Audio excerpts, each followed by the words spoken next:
আপনার নাম পরিচয় দিয়ে আরেকবার বলেন। নাম পরিচয় দিয়ে যেখানে শেষ করেছেন ওখান থেকে আবার বলেন, নাম পরিচয় দেন। মোহাম্মদ আমিরুদ্দিন, জন অধিকার সংগঠন, জন অধিকার। আপনি কোন জেলা থেকে এসেছেন? বিরামপুর জেলা, দিনাজপুর জেলা, বিরামপুর থানা। কিন্তু আপনার তো সর্বশরীর অসুস্থ, আপনি কাঁপছেন, ঠিকমতো কথা বলতে পারছেন না, আপনি এই অবস্থায় আসছেন কেন? আমি কষ্ট করে পরিবেশ করতে আসছি। ওই যেখানে বাদ দিয়েছেন ওখান থেকে পড়েন, পড়ে শোনান। এখন রাজনীতি বাংলাদেশে যেমন চাকরির কথা বললাম, চাকরি পরীক্ষা দেবে, যোগ্যতা সেই চাকরি পাবে। আর চাকরি থেকে রাজনীতি দল, ওই দলের লোক নয় তাকে বের করে দেবে, তাহলে হবে না।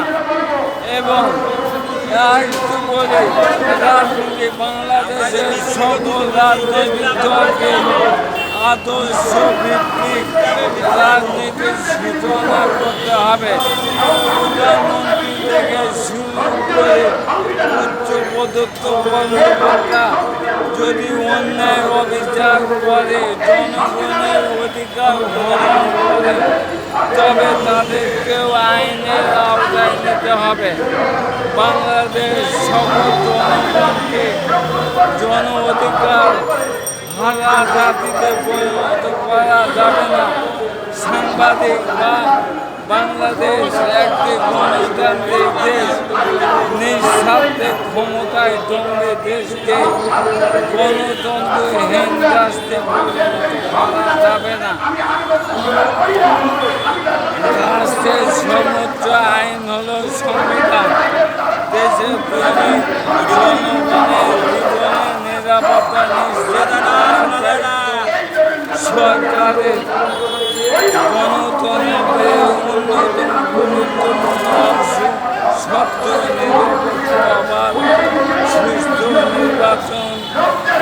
নির্বাচন নিশ্চিত করা, স্বাধীন বিচার ব্যবস্থা প্রতিষ্ঠার মাধ্যমে আইনের শাসন প্রতিষ্ঠা করা, অনলাইনে ন্যায় বা মানবাধিকার বিচারের সুস্থ পরিবেশ করা, স্বাস্থ্য সেবা, মানুষের স্বাস্থ্য সেবা নিশ্চিত করা, স্বাস্থ্যকর্মীরা নিজ নিজ এলাকা থেকে শুরু করে সাধারণ মানুষের স্বাস্থ্য সেবার সচেতন ভূমিকা পালন করা, সামাজিক কার্যক্রম, অসহায় দরিদ্র মানুষের সহায়তা, বেকার যুবকদের কর্মসংস্থা, শিক্ষা উপকার বিতরণ করা, বিয়ে শাদী পরিস্থিতি, রোগী পরিণতা চিকিৎসা ইত্যাদি যুব সমাজকে চরিত্র গঠন এবং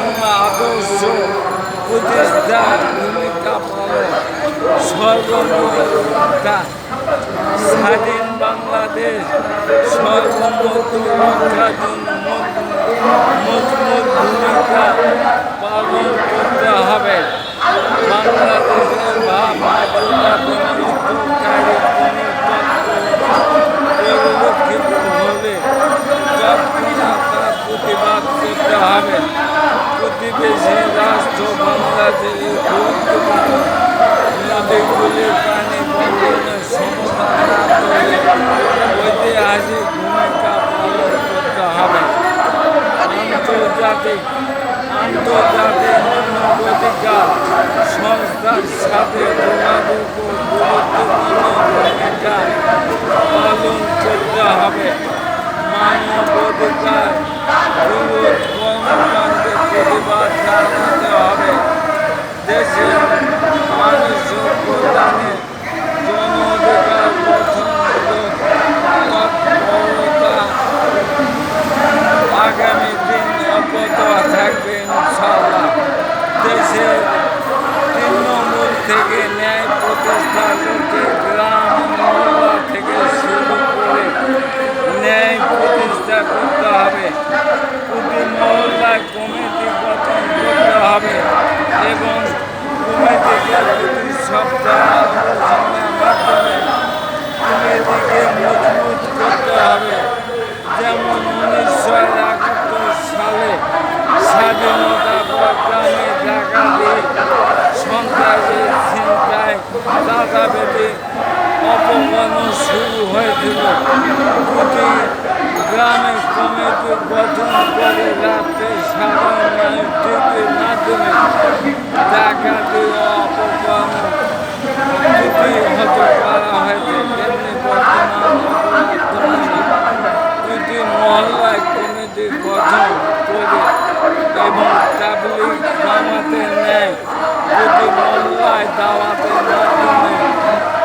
যদি ন্যায় প্রতিষ্ঠা করতে হবে, যদি মহল্লায় গ্রামে সাধারণ মানুষ যদি ন্যায় প্রতিষ্ঠা কমিটি গঠন করে, তবে পুরো দেশ অন্যায় অপরাধ থেকে মুক্ত হবে ইনশাআল্লাহ। যদি ছোটরা যদি নিজেদের অবস্থা নিজেরা পরিবর্তন না করে, আল্লাহ এমন নয় যে তাদের পরিবর্তন করবে। সূরা রাত 11 আল্লাহ কোন জাতির অবস্থা পরিবর্তন করেন না যখন না নিজেরা নিজেদের অবস্থা পরিবর্তন করবে।